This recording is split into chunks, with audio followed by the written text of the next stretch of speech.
Teringat awal tahun 2020, pejabat Indonesia bercandain COVID. Ada yang mengatakan corona tidak mungkin masuk ke Indonesia, mereka akan mati karena panasnya cuaca. Ada pejabat yang mengatakan mereka nggak mungkin masuk ke Indonesia karena orang Indonesia kebal, karena makan nasi kucing. Ada pejabat yang mengatakan lagi, masuknya susah, izinnya rumit, jadi mereka tidak mungkin bisa masuk. Sampai terakhir di gedung DPR tertulis, di spanduk, COVID dilarang masuk. Lu kata COVID bisa baca apa? Intinya melecehkan dan menganggap sepele di awal, mengakibatkan apa yang terjadi saat ini. Ambiar kesehatan dan ekonomi negara level bawah dan level tengah, kecuali yang dapat anggaran dan oligarki masih menganggap benar kelolaan negaranya. Yo monggo kowe sing jabat sakarep mula. Sekarang varian kedua Delta merajalela, menjadi gelombang kedua mengganas.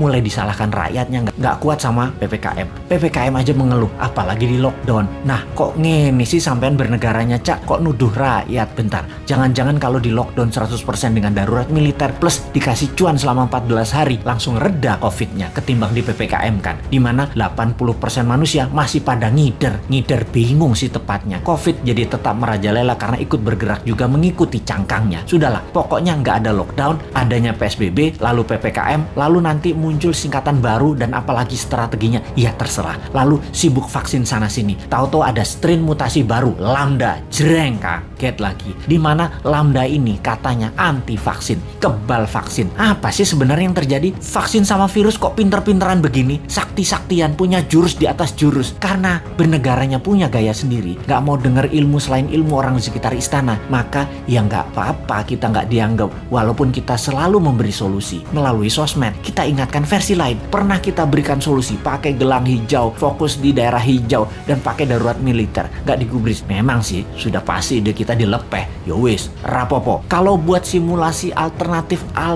lain ada nggak? Pemerintah buat nggak? Skenario A, B, C, D, dan lain sebagainya. Sungguh loh, ini semua harusnya banyak alternatif yang kita buat solusi dengan banyak skenario. Ada skenario perang dunia invisible war, skenario pandemi untuk tujuan politik, atau ini pandemi biasa. Oh lupa, selama hampir 2 tahun ini masih kekeh COVID itu pandemi biasa. Bukan ada skenario konspirasi dan bisa selesai pakai vaksin. Dan pendapat ini dipegang kokoh, ngotot banget. COVID pandemi biasa dan selesai dengan vaksin. Itu keputusan maha benar. Kalau kita New Mind punya banyak alternatif berpikir dan skenario bertindak. Beda dengan Old Mind. Kalau ini adalah perang dunia, kita harus segera memutuskan ambil posisi dengan siapa kita berteman. Dengan Nazi atau dengan sekutu. Kalau ala perang dunia kedua. Kalau ini pandemi, biological war sama globalis, maka kita juga harus lobby internasional dengan big pharmacy. Kalau ini pandemi dengan tujuan politik, kita pepet lawannya musuh kita. Ini dari sisi hulu, dari biang masalahnya. Kalau dari sudut pandemi globalis yang terus menginginkan kendali kesehatan, maka apa yang terjadi kalau vaksin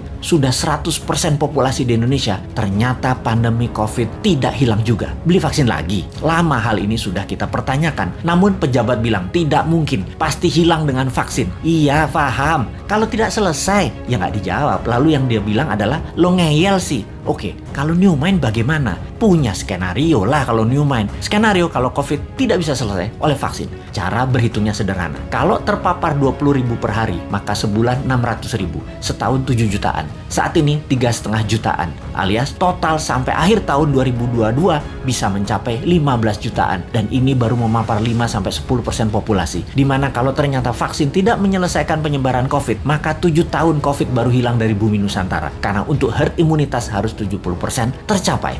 New Mind agar tidak bertele-tele solusi kesehatannya, ditambah memfokuskan solusi COVID adalah pakai imunoterapi, imunomodulator, stem cell, dendritic cell, multivitamin booster, dan sejenisnya selain vaksin yang ada. Pakai printing money modalnya supaya stok siap di akhir tahun 2021 ini. Kita tambah skenario, apa yang terjadi kalau setiap 3 bulan varian baru dimunculkan. Lambda yang terbaru misalnya, ini sudah diluncurkan dan sudah terdeteksi di 26 negara, sudah terpapar. Malaysia tuh masih 0 kasus, tapi sudah panik sejak bulan lalu dan mulai membuat persiapan macam-macam dilakukan. Karena yang lambda ini kebal terhadap vaksin. Imunitas tubuh manusia yang bisa menyelamatkan diri sendiri dikasih booster. Kalau pejabat sekarang tahu nggak ya tentang lambda, theta, upsilon yang bakal muncul? Atau tahu apa enggak juga kita nggak tahu. Punya rencana apa menanganinya juga kita nggak tahu. Atau nggak percaya bakal ada lambda, bakal ada upsilon, bakal ada theta seperti awal tahun 2020 kemarin.